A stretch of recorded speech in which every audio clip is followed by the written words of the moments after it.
I would say that Joe Biden has shown himself to be a monster. He's the president of the United States. He could find a way, even quietly, to take care of his 4-year-old granddaughter. And instead, he's going out of his way to make it more difficult. It seems like this 4-year-old granddaughter is the only Biden who's not on some corrupt foreign payroll. This is totally shameful by Joe Biden, totally shameful by Jill Biden. They should be ashamed of themselves. You know, you often find yourself wondering, is Joe Biden ever going to get a break from the American media? You hear ridiculous and absurd things from all over the American media where they come out and they start asking questions about if Joe Biden's getting a fair shake here or if Joe Biden is being treated well enough here. Is he getting credit for all of his economic accomplishments? I mean, Bidenomics is so fantastic. Why won't the American people just love this man like we do? And they ask those questions seriously, and they're not joking. They are dead serious. Look at how they handle some of the stuff going on with this guy. There's a lot of questions about his fitness for office. And if you sit here and listen to the American media raise these issues, it's always in the way of saying, how can we help clean this up for you? How can we do that? Listen to Fareed Zakaria interviewing Joe Biden and wondering, is it possible to be as awesome as you are at the age you are? You've often said when people ask you about your age, just watch me. And I think a lot of people do watch you and are impressed, and they think you've been a great president. You've brought the economy back.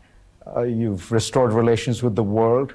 But many of these people do say, and these are ardent supporters of yours, the next thing he should do is step aside and let another generation of Democrats take the baton.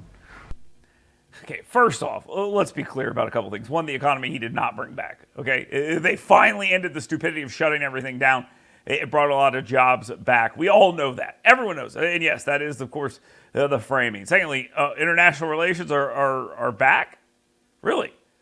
Because the Ukraine stuff has gotten worse. The China situation has gotten worse. Where exactly are we better? With the King of England? Is that where we're better at right now? Is that what we're going to say? Okay. If you want to try to sell that, go right ahead. It's not very believable. But framing aside, all your supporters say you're just so awesome. But you're so old. Which is not what's going on. They realize he's old and he sucks. Therefore, they want to use a reason to get him out. He's an incumbent president, so it's kind of hard to do that. But don't worry. This old man has a great answer for that very hard-hitting question. Why are they wrong? Well, let me, not right or wrong. Look, to use the phrase again, I think we're at an inflection point.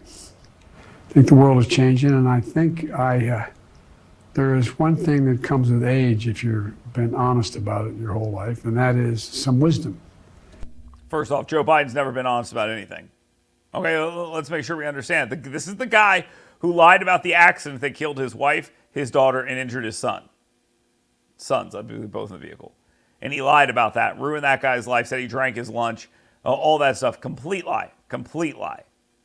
So this guy's never been honest about a single thing in his life. He is a lying scumbag, and there is no other way to put that. He is a lying scumbag. What was I talking about? Oh, yeah. I think we're on the cusp of being able to make significant positive changes in the world.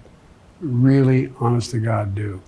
Remember, he said he's being honest because he totally is. He's not lying there. And the best way to know that is he says, what? I'm not lying. Why would anyone say that I'm lying? I mean, are you suggesting that it looks like I'm lying? I'm not lying. Totally telling the truth. Totally not lying. And to show you what a great, honest, wonderful, honorable man Joe Biden is, Chuck Todd, very upset today. Very upset. Before I close, Maureen Dowd, Garrett had a pretty tough piece on Joe Biden's. It was about sort of the Biden family isn't acknowledging all of Hunter Biden's children. It's 7 grandkids, Mr. President, not 6. I think we've all understand the personal challenge and concern and all of these things that the president has here. But his political foes see this and they're trying to exploit. I mean, it is no doubt every day DeSantis or Trump tries to use Hunter to beat up Biden. How's that world handling it? See, the question here isn't whether or not Joe Biden, the congenial grandfather, is a lying scumbag who is terrible to one of his grandkids and won't even acknowledge him or let them use the last name. It's how's Ron DeSantis and Donald Trump handling it? Because that's the real problem here, is how mean they're being about it. Because if there's anything I know about the American media, it is that they are interested in leaving families out of it, right? Okay, I'm just making sure I understand that part before we get into the, oh, poor Joe Biden being beat up on by those evil monsters, Ron DeSantis and Donald Trump. It's actually Joe Biden's fault because he sort of brands himself as the truth teller good guy, and he's neither of those things.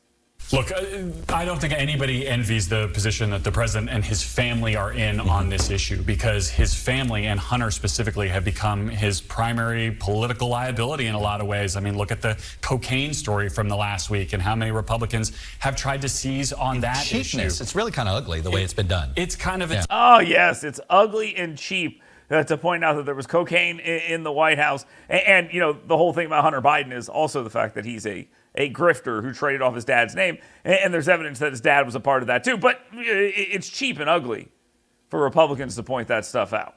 It's certainly kind of a tacky play here. But I mean, look, this is as complex as it gets to have to, you know, I think all of us here are parents, right? The idea of trying to balance your family's needs versus your political imperatives is just ugly and unpleasant in politics as we're going to get. Because that's what good grandfathers do. And Joe Biden's a good guy. Why can't those damn Republicans just leave him alone?